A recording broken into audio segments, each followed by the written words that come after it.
I'm Robert Anderson and welcome to the Tourist Route.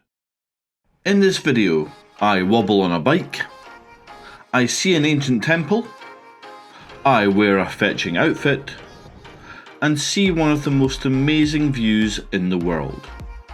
This is a day tour from Hanoi to Ninh Binh. I joined an organised tour from Hanoi to the stunning Ninh Binh, which included an early morning hotel pickup in a fairly comfortable air-conditioned coach. From research, Ninh Binh isn't an easy place to get around yourself, so a tour is definitely recommended. The journey took about 3 hours through Vietnam's endlessly fascinating countryside. Rice paddies, farmers in conical hats, and scooters buzzing by. The stop for a Vietnamese coffee along the way was also very welcome. Our first stop was to the ancient capital of Vietnam, Hoa Lư, but we couldn't take the bus. You never forget how to ride a bike, I'm told. It's been a while.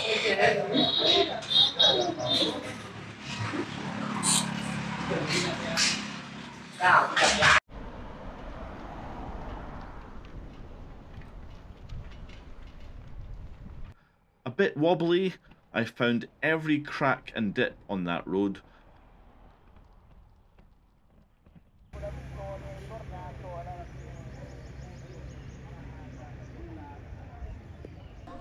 Arriving at the bridge of Hoa Lư, it was a stunning welcome. Such a powerful gate with a view to match, although as you can see it was quite busy with tourists. We left our bikes near the bridge, completely unattended. Maybe bike thieves don't operate here, however they weren't exactly made by Shimano. Back in the 10th century, this was a home to Vietnam's first two imperial dynasties. Before Hanoi stole the spotlight, this quiet valley was the seat of emperors, warriors, and the occasional royal drama. A bit like Game of Thrones, but with fewer dragons and a lot more incense. I entered the ground and you're hit with a stunning botanical garden, with well-kept courtyards, banyan trees, lotus ponds including fish, and the odd ancient ornament.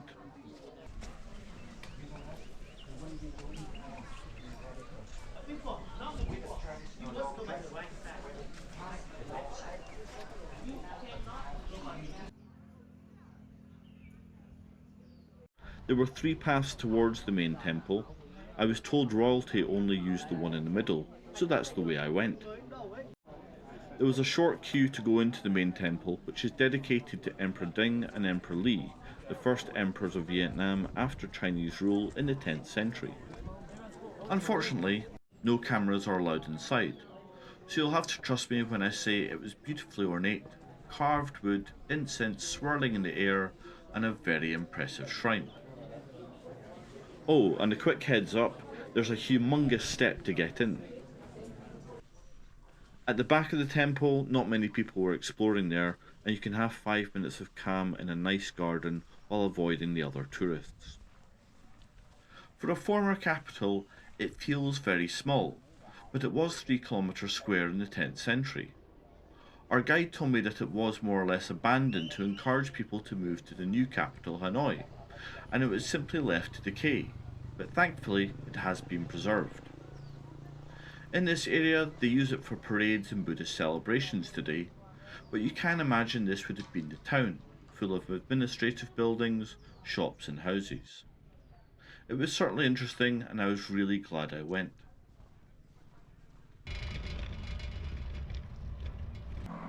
And then we went back for lunch to prepare for the afternoon activity. Leave me alone, I'm on holiday.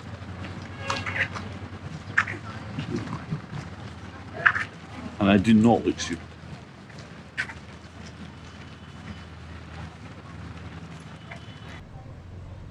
Feeling like a total tourist, we headed to Tam Coc, which is a river where we'll be taken through one of the most breathtaking landscapes on earth in a small metal boat.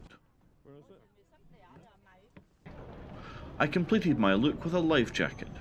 Safety over fashion. The Tam Coc River boat ride is one of the most memorable ways to take in the landscape of northern Vietnam. You sit low in a small metal rowing boat with rice paddies stretching out on either side.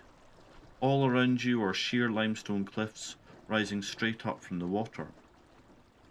The boat winds through the river at a gentle pace, and it's incredibly peaceful.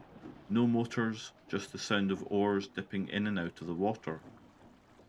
A fleet of boat people row the boats up and down the river, with most of them using their feet to row. I can barely row with my arms. It is incredibly skillful and amazing to watch, and they definitely get their steps in. You pass through several low river caves where the cliffs have hollowed out underneath.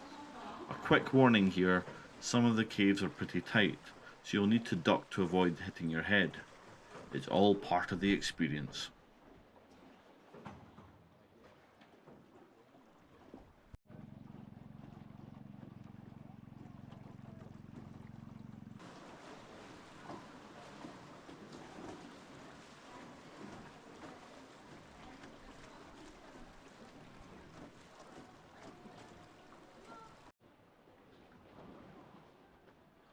It was a max of 3 passengers per boat.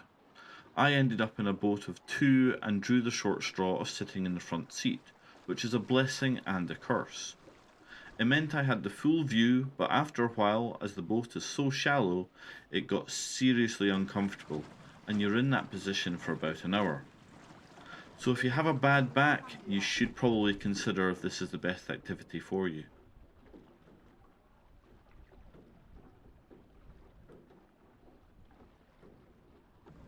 The boat rower will likely try to sell you art or trinkets, even a photo along the way, and a tip is definitely expected at the end.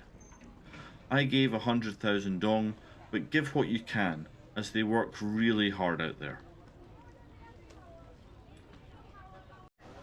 The final stop of today's tour was Hung Mau, which is a famous viewpoint in the Ninh Binh province. The task is to climb 500 steep stone steps up a limestone mountain for a stunning view of the Tam Coc Valley and where we just rode in the small boats. The stairs are generally good quality, but under the weight of humidity and the odd wheezing tourist, it can be tough going. There is a fork in the path where one way takes you to a less steep viewpoint than the other. However, I was assured by my guide that the left path, although tougher, had the best reward, and when I arrived at the first viewing point, I wasn't disappointed. After a small rest, I went up the last 50 steps, which were the steepest of the climb, and I was promised a dragon. Instead, I was met with a queue of tourists all wanted to get a selfie with the statue, but it looked very unsafe, and I decided to give the full experience a miss. I was happy with the view I got. Climbing down is its own challenge. The stone steps are steep and uneven, so every footfall takes a bit of focus. It's not exactly a graceful descent, especially with other visitors weaving past you in both directions, but unlike the climb up when I was too focused on breathing, this time I was actually taking in the view.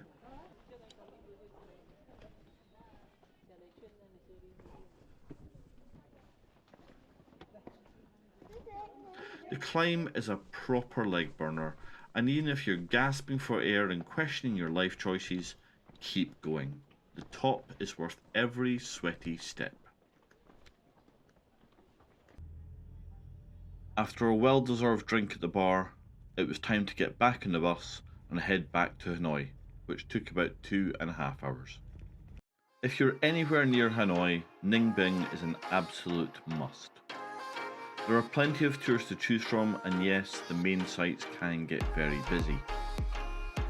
Most tours include hotel pickup and drop-off, which definitely helps because it's a long day out. Bring snacks, bottled water, and maybe some earbuds for the long coach journey. The riverboat ride is stunning, but if you have a bad back or other mobility problems, this one might not be for you.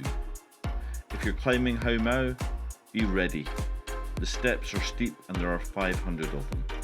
Bring water and sun protection. And don't forget, Your guide and your boat rower work very hard. A small tip goes a long way. Thank you so much for tuning in to this episode of The Tourist Route. I hope you enjoyed the journey and found some inspiration for your next trip. If you liked what you watched, please give me a thumbs up and don't forget to share and hit that subscribe button so you don't miss more travel adventures coming to this channel. For an extra dose of travel tips, helpful links and a deeper dive into all the destinations I've covered, head over to thetouristrute.com.